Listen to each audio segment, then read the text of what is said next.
Hi friends, இன்றைக்கி நம்ம sevens football மேட்ச்சில் எப்படி எதிர் டீம்கிட்ட பால் இருக்குச்சில் எப்படி நம்ம ப்ளே பண்ணணும் அப்படிங்கிறத பற்றி பார்க்க போகிறோம். பேசிக்காக டிஃபென்ஸ் எப்படி பண்ண போகிறோம், டீமாக எப்படி டிஃபென்ஸ் பண்ண போகிறோம் அப்படிங்கிறத பற்றி தான் இன்றைக்கி டேக்டிக்கலாக நம்ம பார்க்க போகிறோம். ஆக்சுவலாக எதிர் டீம்கிட்ட பால் இருக்குது அப்படின்னா நம்ம ஒரு 3 அப்ரோச்சில் நம்ம டிஃபென்ஸ் ப்ளே பண்ணலாங்க. அதில் ஃபஸ்ட் அப்ரோச் என்ன அப்படின்னா ஹை ப்ரெஸ்ஸிங் அப்ரோச், அடுத்து mid black and low block. இதில் 3 இருக்குது. நம்ம 3 அப்ரோச்லேயும் நம்ம ஆப்போசிட் டீமை ஃபேஸ் பண்ணலாம். எந்தெந்த சிச்சுவேஷனில் எந்தெந்த அப்ரோச் யூஸ் பண்ணணும் அப்படிங்கிறதும் ரொம்ப முக்கியம். ஃபார் எக்ஸாம்பிள் ஆப்போசிட் டீம் கொஞ்சம் வீக்கான டீம் இருக்குது, அதாவது நம்ம டீமோட பால் கண்ட்ரோல்லையும் பாஸ் ரொட்டேஷன் பண்ணுறதுலையும் வீக்காக இருக்குது, நம்ம அவங்களோட ஈஸியாக 1 vs 1 வின் பண்ணிடலாம் அப்படிங்கிற கண்டிஷனில் நம்ம இருக்கோம் அப்படின்னா நம்ம டீம் பெட்டர் என்னென்னா ஹை ப்ரெஸ்ஸிங் விளையாடுறது தான் நல்லது. சப்போஸ் ஆப்போசிட் டீமும் நம்ம டீமும் ஈக்குவலாக இருக்குது அப்படின்னா அந்த டைமில் நம்ம என்ன ப்ளே பண்ணோம் அப்படின்னா மிட் பிளாக் ப்ளே பண்ணோம். இன்கேஸ் ஆப்போசிட் டீம் கொஞ்சம் ஸ்ட்ராங்காக இருக்குது, அதாவது பால் பாஸ் பண்ணுறதுலையும் அதுக்கடுத்து 1 vs 1 ஈஸியாக வின் பண்ணுறாங்க அப்படின்னா நம்மகிட்ட வின் பண்ணி பாலை பிடிங்கிறதாங்க. அதுக்கடுத்து நம்ம அவங்கள்ட்ட ப்ரெஸ் பண்ணி பாலை வாங்க முடியாது அப்படிங்கிற கண்டிஷன் இருக்குது அப்படின்னா நம்ம என்ன பிளான் யூஸ் பண்ணோம் அப்படின்னா லோ பிளாக் பிளான் யூஸ் பண்ணுவாங்க. இந்த லோ பிளாக்கை பற்றி தான் இன்றைக்கி நான் கொஞ்சம் விவரமாக சொல்ல போகிறேன். ஆக்சுவலாக ஆப்போசிட் டீம் கொஞ்சம் ஸ்ட்ராங்காக இருக்குது அப்படின்னா நம்ம அவங்கள்ட்ட வேகமாக வின் பண்ண ட்ரை பண்ணோம் அப்படின்னா அவங்க பாலை ஈஸியாக ரொட்டேட் பண்ணிடுவாங்க. நம்ம ஹை ப்ரெஸ்ஸிங்கில் போயிட்டுருப்போம், அந்த டைமில் நம்ம டீமில் நிறையா பின்னாடி நிறைய ஹோல் விழுந்துடும், ஈஸியாக கோல் அடிச்சிடுவாங்க. ஸோ ஓகே, நம்ம அதனால் எப்படி நம்ம இன்றைக்கி லோ பிளாக் விளையாடணும் அப்படிங்கிறத பற்றி பார்க்கணும். ஃபஸ்ட்டு நம்ம இந்த வீடியோவில் என்ன ஃபார்மேஷன் யூஸ் பண்ணுறோம்னா 2-3-1 ஃபார்மேஷனில் நம்ம எப்படி பிளாக் ஆடலாம் அப்படிங்கிறத பற்றி பார்க்க போகிறோம். ஓகே, நம்ம லோ பிளாக்னால் என்ன அப்படின்னா நம்ம பிளேயரை போடுறேன். நம்ம டீமில் கோல் கீப்பர் இருக்காங்க, ஒரு left centre back, right centre back இருக்காங்க, ஒரு மிட்ஃபீல்டு இருக்காங்க, அடுத்து லெஃப்ட் மிட் இருக்காங்க, ரைட் மிட் இருக்காங்க, அதுக்கடுத்து ஒரு ஸ்ட்ரைக்கர் இருக்காங்க. இதுதான் நம்ம டீமோட ப்ளே. ஆக்சுவலாக லோ பிளாக்கோட பிளான் என்ன அப்படின்றத சிம்பிளாக சொல்கிறேன். எதிர் டீம் நம்ம டீம்கிட்ட ஈஸியாக பாலை லூஸ் பண்ண மாட்டேங்க அப்படின்னா நம்ம போய் வேகமாக ப்ரெஸ் பண்ணோம் அப்படின்னா நம்மளுக்கு நிறையா ஸ்பேசஸ் இடையில விழுந்துடும். சரிங்களா? ஸோ என்ன பண்ணுவோம் அப்படின்னா அவங்கள நம்மளோட ஸ்பேஸ் விடாமல் விளையாடணும். அப்படின்னா நம்ம நம்மளோட கோல் போஸ்ட் இதுதான் வச்சுக்கோங்க. நம்ம கோல் கீப்பர் இங்கே தான் நிற்காரு, அவங்க இங்கே தான் கோல் அடிக்கணும். ஆப்போசிட் டீம் இங்கே தான் கோல் அடிக்கணும். அதை நம்ம லைட்டாக மார்க் பண்ணிடுறோம். இப்போ பால் ஆப்போசிட் டைம்கிட்ட இருக்குது அப்படின்னா இப்போ நம்ம என்ன பண்ணுறோம் அப்படின்னா வேகமாக ப்ரெஸ் பண்ண போகிறோம் அப்படின்னா அவங்க நம்ம ஒரு மேன் எடுத்துகிட்டு வேகமாக ப்ரெஸ் பண்ண போகிறோம். ப்ரெஸ்ஸிங் இப்படி தான் இருக்கும். கொஞ்சம் எக்ஸாம்பிளுக்கு சொல்கிறேன்.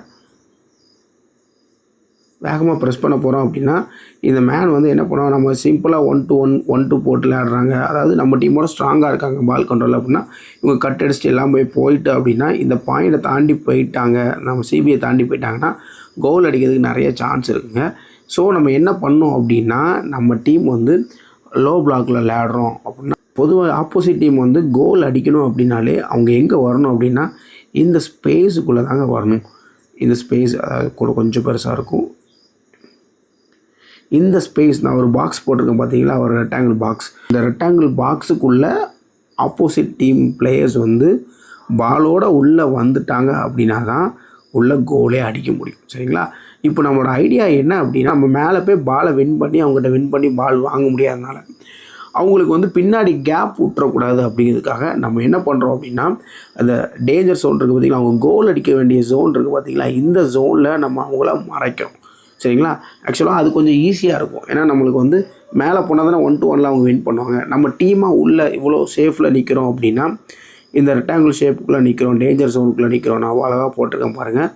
இந்த மாதிரி நிற்கிறோம், இந்த மாதிரி நம்ம நிற்கிறோம் அப்படின்னா இதுதான் நம்மளோட ஃபார்மேஷன். அப்படின்னா இப்போ இந்த பிளேயர்ஸ் உள்ளே வந்தால் தான் இங்கே அடிக்க முடியும், இதுக்குள்ளே வந்தால் தான் அடிக்க முடியும். நம்ம இந்த உள்ளே வர்ற ஏரியாவை மட்டும் கவர் பண்ணோம். நான் பாலை சுற்றுறோம் பார்த்தீங்களா, இந்த ரெக்டாங்குலர் ஏரியாவை மட்டும் கவர் பண்ணோம். மிச்ச இடத்துக்கு அவங்க பாலை கொண்டு போனாலும் பிரச்சனை கிடையாது. ஏன் அப்படின்னா நம்ம அவங்க இங்கே நிற்காங்க அப்படின்னா நம்ம இங்கே பாலை பிடுங்க போனோம் அப்படின்னா அவங்க ஈஸியாக உள்ளே கொண்டு வந்துடுவாங்க. ஸோ என்ன பண்ணுறோம் அப்படின்னா நம்ம பொறுமையாக இந்த இடத்துல நம்ம ஸ்டாண்ட் போட்டு நிற்கிறோம், பிளாக் பண்ணி நிற்கிறோம். இப்போது இந்த பிளேயர் உள்ளே வரணும் அப்படின்னா என்ன வரணும் அப்படின்னா உள்ளே வந்தால் தான் அவங்க கோல் அடிக்க முடியும். உள்ளே வர முடியலன்னா எப்படி கோல் அடிக்க முடியும்? அடிக்கவே முடியாது. இப்போ இந்த மாதிரி நம்ம சிச்சுவேஷனில் நம்மளுக்கு என்ன நடக்கும் அப்படிங்கிறத நான் வந்து ரியல் டைமாக கொஞ்சம் எக்ஸ்பிளைன் பண்ணுறேன். ஆக்சுவலாக நம்மகிட்ட வந்து பால் இருக்குதுன்னு பார்த்துக்கோங்க. இப்படி தான் இருக்குது சரிங்களா. இப்போ ஆப்போசிட் டீம்கிட்ட பால் இப்படி இருக்குது. ஒரு பிளேயர் உள்ளே நிற்கான் சரிங்களா. இப்போ நம்ம பிளாக் ஜோனாக பாருங்கள், நான் ஒரு லைன் போட்டிருக்கேன் பார்த்தீங்களா, திருப்பி ஒரு லைன் போடுறேன். இந்த லைன் போட்டிருக்கேன் பார்த்தீங்களா, இதுதான் நம்ம டீமோட ஜோன்ஸ் சரிங்களா. இந்த ஷேப்புக்குள்ளே இந்த ஷேப் இருக்குது பார்த்தீங்கன்னா, நான் போட்ட ஷேப்புக்குள்ளே ஒரு பிளேயர் நிற்கான் அப்படின்னா இந்த மேன் வந்து பாலை வாங்கிட்டு ஃப்ரீயாக விளையாண்டக்கூடாது சரிங்களா. இங்கே இந்த பிளேயர் வந்து பாலை வச்சுருக்காங்க. இப்போ வந்து என்னென்னா இங்கே வச்சுருந்தா நமக்கு அவ்வளோ டேஞ்சர் கிடையாது. ஏன்னா அவன் இங்கேருந்து அடிக்கணும் அப்படின்னா கோல் கீப்பர் ஈஸியாக பிடிச்சிடலாம். நம்ம கொஞ்சம் டிஸ்டன்ஸ் இருக்கும், நம்ம கோல் கீப்பர் ஈஸியாக பிடிச்சிடலாம். இன்கேஸ் நம்ம டீமில் வந்து அவன் உள்ள கோல் அடிக்கணும் அப்படின்னா அவங்க எங்கே வரணும் அப்படின்னா ஆக்சுவலாக இவ்வளோ இடத்துக்குள்ளே வரணும். இப்போ இங்கே ஒரு மேன் எடுக்கிறான் அப்படின்னா நம்ம பாலை இங்கே ரிசீவ் பண்ணோம் அப்படின்னா இங்கனுக்குள்ளே அவனை விளையாடக்கூடாது சரிங்களா. ஏன் அப்படின்னா இங்கனுக்குள்ளே விளையாண்டா அவன் அடிக்க முடியும், இங்கன்னு அடிக்க விடக்கூடாது. இப்போ இங்கே ஒரு பிளேயர் வரான் அப்படின்னா இங்கனுக்குள்ளே ஒருத்தன் பாலை ரிசீவ் பண்ணுறான் அப்படின்னா உடனே அவனுக்கு என்ன செய்யணும்னா ப்ரெஷர் கொடுக்கும். இது ஈஸியஸ்ட் வே. ஏன் அப்படின்னா நம்ம மேலேயே நம்ம இங்கே வச்சு ப்ரெஷர் கொடுத்தோம் அப்படின்னா அவனுக்கு ஸ்பேசஸ் நிறையா இருக்குது, ஈஸியாக மேலே போட்டுருவான், இங்கே வந்துடுவான், எல்லா இடத்துக்கும் வந்துடுவான். அதே இது அவன் இங்கே நிற்கிறான் அப்படின்னா இப்போ உள்ளே வந்து பாலை ரிசீவ் பண்ணுனா உடனே நம்ம பிளேயர்ஸ் ஈஸியாக நினச்சிக்கலாம். சின்ன இடம் தான், சின்ன இடத்துல ஈஸியாக அவனை பிடிக்கலாம். 1 vs 3 வின் பண்ணால் கொஞ்சம் கஷ்டம் தான். அதே இது தூரமாக இருந்தாங்க அப்படின்னா ஈஸியாக பாஸ் பண்ணிடுவாங்க. வேறு எங்கேயுமே நம்ம பாஸ் பண்ண வேண்டாம், நம்ம ஜோனை மட்டும் கவர் பண்ணணும். இப்படி நிற்க சொல்ல இன்கேஸ் என்ன ஆகும் அப்படின்னா இவங்க பாஸ் எங்கே போடுவாங்க, போட்டோம் அப்படின்னா நம்ம என்ன செய்யணும் அப்படின்னா டீமாக மூவ் பண்ணணும் சரிங்களா. அந்த 1 man இருக்கானா பால் இங்கே வந்துட்டு வித்துக்கு வந்துட்டு அப்படின்னா இப்போ இங்கேருந்து என்ன நம்மளுக்கு ஆபத்து அப்படின்னா அவன் கிராஸ் பண்ண முடியும். இந்த மாதிரி வித்துக்கு போன உடனே என்ன பண்ணணும் அப்படின்னா இந்த மேன் கரெக்டாக இங்கே வரணும். இந்த நம்ம மிடில் 3 பேர் நிற்காங்க பார்த்தீங்களா, ஒரு மேன் வந்தான்னா அவருக்கு அடுத்த மேன் இங்கே வரணும், இன்னொரு மேன் இங்கே வரணும். இது ரொம்ப முக்கியம் சரிங்களா. இப்போ வந்து இந்த டைமில் நிற்க சொல்ல இப்போ இந்த சென்டரில் 7 இருக்கான் பார்த்தீங்களா, இந்த 7 வந்து பாஸை வந்து ரிசீவ் பண்ணிடக்கூடாது. எங்கே நம்ம ஜோனுக்குள்ளே சரிங்களா. இந்த உள்ளே வந்துட்டான் அப்படின்னா இங்கே ரிசீவே பண்ண விடக்கூடாது, இங்கேயே நம்ம ப்ரெஷர் பண்ணணும். இன்கேஸ் அவன் வந்து இங்கே வந்து பாலை வாங்குறான், பால் இங்கே இருக்குது இவன்ட்ட இருக்குது, இப்போ வந்து இவன் இங்கே வாங்கினா பிடுங்கக்கூடாது, இங்கே போய் வாங்குறான் அப்படின்னா இவனை மேன் எடுத்துகிட்டு நம்ம போகக்கூடாது. போயிட்டோம் அப்படின்னா இன்னொரு மேன் இங்கே வந்துடுவான். ஸோ என்ன பண்ணோம் அப்படின்னா நம்ம ஜோனில் தான் நிற்கணும், நம்ம ஜோனில் வந்து அவன் பாலை எடுக்கக்கூடாது. அதுதான் ரொம்ப முக்கியமான பாயிண்ட். நம்ம ஜோனில் வந்து அவன் பாலை எடுத்துட்டான் அப்படின்னா ஈஸியாக கோல் அடிச்சிடும். என்ன பண்ணோம் அப்படின்னா அவன் வேறு எங்கேனாலும் ஜோனில் போய் பால் எடுத்துக்கோ, எங்கள் ஜோனுக்குள்ளே வந்து பால் எடுக்காத. இதுதான் லோ பிளாக்கோட முக்கியமான பாயிண்ட். இன்கேஸ் நம்ம இப்படி நிற்க சொல்ல என்ன ஆகும் அப்படின்னா பால் எடுத்துகிட்டு இவன் உள்ளே வேகமாக ஓடி வரான் அப்படின்னா இவனை என்ன செய்யணும், ட்ராக் பண்ணணும். நம்ம ஜோனுக்குள்ளே வந்து எடுத்துடணும். இதில் என்ன பெரிய பிரச்சனை அப்படின்னா பின்னாடியோட பிளைண்டில் இந்த மேன் இருக்கான் பார்த்தீங்களா, இப்போ ஃபைட்டை பால் இருக்குது அப்படின்னா 6 என்ன செய்வான், இப்படி வருவான். இது வந்து என்னென்னா நம்ம டீமில் கண்டிப்பாக சிபி 2 பேருக்குமே இந்த டாக்டிக்ஸ் நல்லாவே தெரிஞ்சிருக்கும். நம்ம இப்படி மேன் எடுத்துருக்கோம், இந்த மாதிரி இருக்குது அப்படிங்கிற ஐடியா நல்லாவே தெரிஞ்சிருக்கும். இங்கே ஒரு மேன் வரான் அப்படின்னா உடனே இவனை கவர் பண்ணும் சரிங்களா. இவனை கிராஸ் போடுறதுக்கு நம்ம இவனை விடக்கூடாது.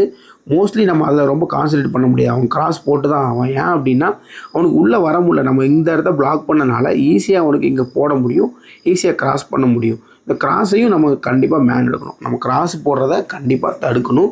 அண்ட் அது ரொம்ப ஈஸியஸ்ட்டு வே தான். மிச்ச பிளான் அவங்க உள்ளே வந்து கோல் அடிக்கிறதுக்கு நம்ம அவங்கள ஸ்டாப் பண்ணுறது ரொம்ப கஷ்டம். அதே இது அவங்க கிராஸ் போட்டாங்க அப்படின்னா நம்ம ஈஸியாக என்ட்ரு பண்ணி தள்ளிடலாம். இப்போ இந்த மாதிரி டைமில் என்ன கூடாது அப்படின்னா இந்த மேன் வந்து 5 வந்து இந்த 5ஓட கட் அடிச்சுட்டு போனாலுமே உடனே 4 கிட்ட தான் மாட்டுவான்.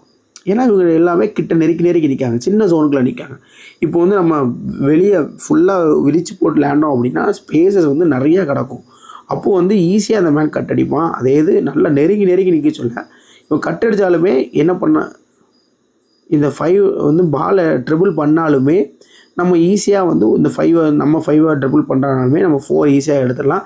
பால் உள்ளே வந்து நம்ம பாலை பிடிக்கலாம் சரிங்களா. இதுதான் இதோட முக்கியமான ஐடியா புரிஞ்சுக்குன்னு நினைக்கிறேன். என்ன அப்படின்னா நம்ம ஜோனுக்குள்ளே நம்ம கவர் பண்ணி நிற்கிறோம், ஸ்டாண்ட் பண்ணி நிற்கிறோம். நம்ம ஜோனுக்குள்ளே யாரும் பாலை எடுத்துக்கூடாது. ஃபார் எக்ஸாம்பிள் வந்து இப்போது நம்ம இங்கே நிற்கிறோம், இன்னொரு எக்ஸாம்பிள் சொல்கிறேன். 4 2 இங்கே 5 இங்கே 3 நிற்கான் சரிங்களா. அப்படி நிற்கிறான், இப்படி தான் பால் வச்சுருக்காங்க. 6 வந்து ஸ்ட்ரைக்கர்னு வச்சுக்கோங்க. இப்போது நல்லா பாருங்கள், பால் வந்து 4 இருக்குது. இப்போ வந்து என்ன ஆகும் அப்படின்னா இந்த மாதிரி ஃபோர்ட்டை பால் இருந்தோடனே இந்த மேன் ஆட்டோமேட்டிக்காக எங்கே விடிவான். அப்போ இந்த மேன் வந்து எங்கே போவான் நமக்கு சொல்ல முடியும். சில மிடில் வரலாம், எங்கேனாலும் போகலாம். இப்போ வந்து என்னென்னா இவன் சென்டரில் நிற்கான். இப்போ சென்டரில் நிற்கான், 4 நிற்க, நம்ம ஸ்ட்ரைக்கர் இங்கே நிற்காங்க. நம்ம ஸ்ட்ரைக்கர் என்ன பண்ணோம் அப்படின்னா இந்த ஜோனுக்கு அவன் தான் ஹெட்டு, சரிங்களா, தலை. இப்போது இந்த சிபிட்ட ஒரு பால் இருக்குது அப்படின்னா இவன் லைட்டாக ப்ரெஷர் பண்ண போகணும். இப்படி ப்ரெஷர் பண்ண சொல்ல இந்த 4 இருக்கான் பார்த்தீங்களா, இந்த 4 வந்து ரொம்ப யோசிக்கணும். என்ன அப்படின்னா இந்த மேனை வந்து நம்ம 7 வந்து அவன் டைரக்ட் பண்ணுறது யாராக இருக்கணும், 4ஆக இருக்கணும். இந்த 3 பேரையும், இந்த மிட்டு 3 பேரையும், அதாவது 5, 4, 6 இவங்கள மேனேஜ் பண்ணுறது 2வும் 3யும் இருக்கணும். இது ரொம்ப முக்கியம். அதாவது அஃபென்ஸ் லைனில் இருக்கிறவன், அதாவது அட்டாக்கிங்கில் இருக்கிறவன், ஸ்ட்ரைக்கரில் இருக்கிறவனை இந்த மிட்ஃபீல்டு தான் என்ன கண்ட்ரோல் பண்ணும். இவன் எங்கே போனாலும் இந்த மிட்ஃபீல்டு தான் கண்ட்ரோல் பண்ணும். மிட்ஃபீல்டுக்கு வந்து நல்ல டேக்டிக்கல் நாலேஜ் இருக்கணும். இப்போ என்னென்னா இந்த மேண்ட பால் இருக்குது அப்படின்னா இவன் வேகமாக போனான் அப்படின்னா என்ன ஆகும் அப்படின்னா ஈஸியாக இந்த இடத்துல பாலை போட்டுருவான். இப்படி போட்டோம் அப்படின்னா நம்ம டீம் எக்ஸ்போஸ். ஒருத்தன் இங்கே வருவான், ஒருத்தன் இங்கே வருவான். அப்போ என்ன பண்ணணும் அப்படின்னா இந்த 7 வந்து 7ஓட முதல் ஐடியாவே என்ன இருக்கணும் அப்படின்னா இந்த 5க்கு பால் போயிடக்கூடாது, சரிங்களா. ஏன்னா நம்ம இப்போ வந்து அவனோட பாலை பிடுங்கிறது நம்மளோட முக்கியமான பாயிண்டாக இருக்கக்கூடாது. 4ட்ட பாலை பிடுங்கணும் அப்படின்னு நினச்சோன்னா நம்மளுக்கு வந்து ரொம்ப கஷ்டம். ஏன் அப்படின்னா பாலை பிடுங்க போனால் அவன் 1 vs 1 நல்லா விளையாடுறான். அதனால தான் நம்ம அவன்கிட்ட பிடுங்கவே போகல. இப்போ அவன் நம்ம கட்டு அடிச்சிடும், அல்லது இந்த பாஸ் போட்டு இந்த மேன் உள்ளே வந்துடும். இப்போ நம்மளோட ஐடியாவே என்ன இருக்கணும், 7ஓட ஐடியா என்ன இருக்கணும் அப்படின்னா பிட்டில் ஒருத்தருக்கு பாஸ் போட்டுறக்கூடாது. அதாவது 5ஆம் நம்பருக்கு பாஸ் போட்டுறக்கூடாது. இப்போ 2ட்ட பால் இருக்குது அப்படின்னா ஆட்டோமேட்டிக்காக என்ன ஆகும் அப்படின்னா இந்த மாதிரி முடியாத சமயத்தில் இவன் உள்ளே வருவான். அப்போ என்ன ஆகும், இவனுக்கு 7க்கு வந்து ஈஸியாக இங்கே பால் போட முடியும்.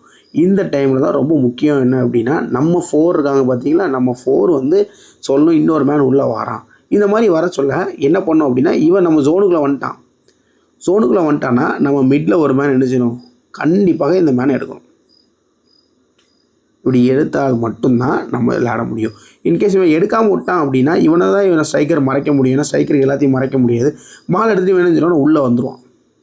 அப்போ என்ன பண்ணோம் அப்படின்னா இந்த 7க்கு கீழே அந்த 5 இருக்கானா அந்த 5ஐ வந்து நம்ம 4 எடுத்துகிட்டு இருக்கான் அப்படின்னா 4 எடுக்கலாம், அது எடுக்காமல் கூட இருக்கலாம். ஒரு ஸ்ட்ரைக்கருக்கு ஒருத்தர் தான் மறைக்கான், அதனால் மறைச்சிடலாம் ஈஸியாக. ஆனால் இந்த 7ட்ட உள்ளே வரான் அப்படின்னா இதை வந்து நம்ம ப்ரில்லியண்ட்டாக யோசித்து நம்ம 4ஓ யாராவது டேக்டிக்கல் நல்லா தெரிஞ்சவங்க 4 தான் பெஸ்ட்டு, ஏன்னா சென்டரில் நிற்கிறாங்க, அவங்களுக்கு நல்லாவே தெரியும். இன்னொருத்தன் உள்ளே வரான் அப்படிங்கிறத வந்து இன்ஃபார்ம் பண்ணணும். இப்படி இன்ஃபார்ம் பண்ண சொல்ல என்ன பண்ணோம் அப்படின்னா இவன் இங்கே மறைச்சிட்ருக்காங்களா, இவனை டிஸ்டர்ப் பண்ணாமல் என்ன பண்ணோம் அப்படின்னா இவனை மேன் எடுத்துடணும். யாரை, 7 மேன் எடுத்துகிட்டு இந்த 7 வந்து பாலை ரிசீவ் பண்ணாலுமே திரும்ப விடாமல் ஸ்டாப் பண்ணும். ஏன் அப்படியே அவன் கஷ்டப்பட்டு திரும்ப சொல்ல என்ன ஆகும் அப்படின்னா 4ட்ட ஈஸியாக மாட்டுவான். ஈஸியாக திரும்பினா மாட்ட மாட்டான், கட்டடிக்கலாம்.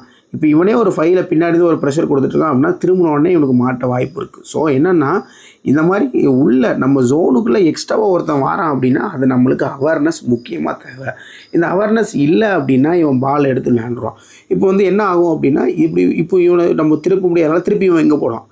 திருப்பி இங்கே போட்டோடனே என்ன பண்ணும், திருப்பி இவன்ட்ட இங்கே போட்டோன்னா 7 இங்கே வருவான். 7 இவனை மறைச்சிட்டே உள்ள சென்டரில் யாருக்கும் வரக்கூடாதுருவான். இப்போ இங்கே பால் ரிசீவ் பண்ணவே முடியாமல் ஆயிரும் மறைச்சிட்டு இருந்தானா. இந்த 5 ரிசீவ் ஆகணும், அல்லது 5 என்ன பண்ணுவான், இங்கே பிடிக்க முடியலையா அப்படின்னு ஆட்டோமேட்டிக்காக இங்கே போவான். இப்படி போக சொல்ல என்ன ஆகும் அப்படின்னா இவங்களுக்குள்ளே தான் ரொட்டேட் பண்ணுற மாதிரி இருக்கும், பாலை உள்ளே போட முடியாது. இப்போது சில நேரத்தில் என்ன ஆகும் அப்படின்னா நம்ம ஆள் இங்கே இருக்காங்க, நம்ம ஆப்போசிட் டீம் எங்கே இருக்காங்க அப்படின்னா நம்ம இன்னும் பால் இங்கே 4 போயிட்டுனா பொதுவாக என்ன பண்ணுவோம், மிட் பிளாக் ஆடினா இவனை போய் எடுப்போம். இப்படி எடுக்கக்கூடாது லோ பிளாக்கில். இப்படி எடுத்தோம் அப்படின்னா இந்த இடத்துல ஸ்பேஸ் வந்துடும். இதில் இங்கே பாலை எடுத்துகிட்டு இந்த பிளேயர் 4 வந்து ஓட வாய்ப்பு இருக்குது. இங்கே ஸ்பேஸ் வந்து இந்த ஸ்பேஸ் விடக்கூடாது. நம்ம என்ன பண்ணோம் அப்படின்னா நம்ம ஜோனுக்கு இங்கே இருக்கிறவனை விட்டுறணும். இப்போ ஜோனு பால் இங்கே போட்ட உடனே நம்ம இங்கே போய்க்கலாம், இவன் இங்கே வந்துக்கலாம். முதல்ல விட்டுறக்கூடாது. இந்த லைன் இருக்குல்ல, அந்த 5க்கு 4க்கு 6க்கு இடையில இருக்கிற லைனை நல்லா ஸ்ட்ராங்காக இருக்கணும். அதுக்கூடயே இடையிலோடி போயிடக்கூடாது. அதுக்கு சென்டரில் யாராவது ஒரு பிளேயர் வந்து அவனை மேன் எடுத்துடணும். இதை கண்டிப்பாக விளையாட்டில் ரொம்ப முக்கியம். சரிங்களா. இன்கேஸ் ஸ்ட்ரைக்கர் ஒரு மேன் இங்கே நிற்கான் அப்படின்னா என்ன செய்யணும், இந்த மிட்பில்டர் தாண்டி நிற்கிறான் அப்படின்னா என்ன பண்ணும், இவனை ஒரு மேன் கண்டிப்பாக எடுக்கணும். 1 CBயோ அல்லது 2 CBயோ, சம்டைம்ஸ் 2 CB இங்கே நிற்பான், இப்படி நிற்பான், சில நேரம் இவன் இங்கே நிற்பான், இந்த மாதிரி நிற்பாங்க.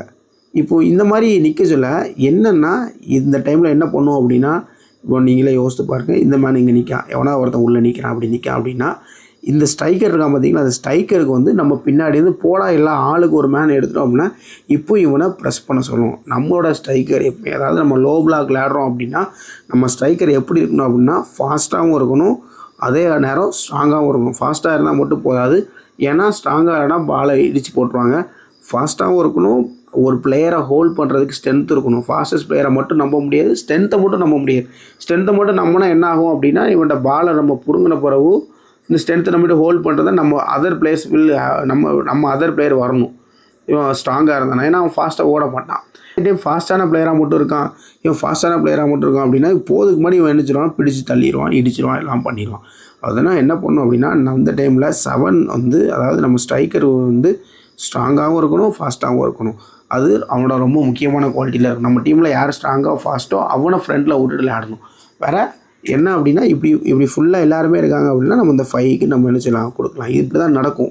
இப்போ இந்த டைமில் நம்ம பிளான் பண்ணணும். இதே இது நீங்களே யோசித்து பாருங்கள்.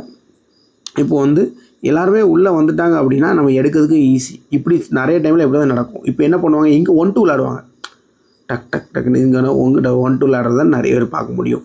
இந்த மாதிரி உள்ளே இருக்க சொல்ல என்னென்னா இந்த ஜோனுக்குள்ளே இருக்கிறவங்க நம்ம எடுக்கிறது ரொம்ப ஈஸி. சரிங்களா, ஒரு நிமிஷம் இருக்கேன். ஜோனுக்குள்ளே இருக்கிற பிளேயரை எடுக்கிறது ரொம்ப ஈஸி. ஏன் அப்படின்னா மிஸ் ஆனாலும் அடுத்தவங்க கால் வந்துடும், உள்ளே வந்து அவன் அடிக்கிறதுக்கு ரொம்ப கஷ்டம். அதே இது நம்ம ஜோனுக்கு வெளியே இருக்கிறவனை மேன் எடுத்தோம் அப்படின்னா கண்டிப்பாக நம்ம டீமுக்குள்ளே ஒரு பெரிய ஸ்பேஸ், இங்கே ஒரு பெரிய ஸ்பேஸ் வந்துடும். இந்த ஸ்பேஸுக்குள்ளே ஆப்போசிட் பிளேயரில் ஆடுறதுக்கு ஈஸியாக டைம் கிடச்சிரும். லோ பிளாக் புரிஞ்சிருக்குன்னு நினைக்கிறேன். சிம்பிளாக சொல்லணும் அப்படின்னா நம்மளோட ஜோன், அதாவது நம்மளுக்கு டேஞ்சர் ஜோன் எது அப்படின்னா அந்த கோல் போஸ்ட்டுக்கு ஃப்ரண்ட்டில் இருக்கிற ஏரியாவும் அந்த ஆஃப்லைனில் பாதி தரமும். இது ஜோன் 13 அப்படின்னு சொல்லுவாங்க. இதில் 11ல் நம்ம இந்த ஜோனை பாதுகாப்பாக வைக்கணும். இதை நம்ம இதில் வந்து ஆப்போசிட் பிளேயர் ஷூட் பண்ணவோ அல்லது ப்ளேமேக் பண்ணவோ விடலை அப்படின்னா நம்ம டீம் வந்து ஈஸியாக ஆப்போசிட் டீமோட சான்ஸ் கிரியேஷனை குறைச்சிரும், அவங்க கோல் அடிக்கிறதுக்கான சான்ஸும் குறைஞ்சிரும். ஸோ நம்ம என்ன பண்ணோம் அப்படின்னா சென்டரில் பிளேயர்ஸை விட்டுறக்கூடாது, நம்ம சென்டருக்குள்ளே லைன் பிடிச்சி நிற்கணும். அதுக்கு உள்ளே இருக்கிற பிளேயரை நம்ம வந்து மேன் மார்க் பண்ணி எடுக்கணும், அவங்கள விளையாட விடக்கூடாது. சரிங்களா, நம்ம ஜோனில் லைன் கட்டி நிற்கச்சில்ல, அவங்க ஜோனுக்குள்ளே ஒரு பிளேயர் பாலை ரிசீவ் பண்ணால் ஒரு பிளேயருக்கு 3 பிளேயர் பிடிக்கிற மாதிரி இருக்கும். அவனுக்கு வந்து ப்ளே பண்ண கஷ்டம்.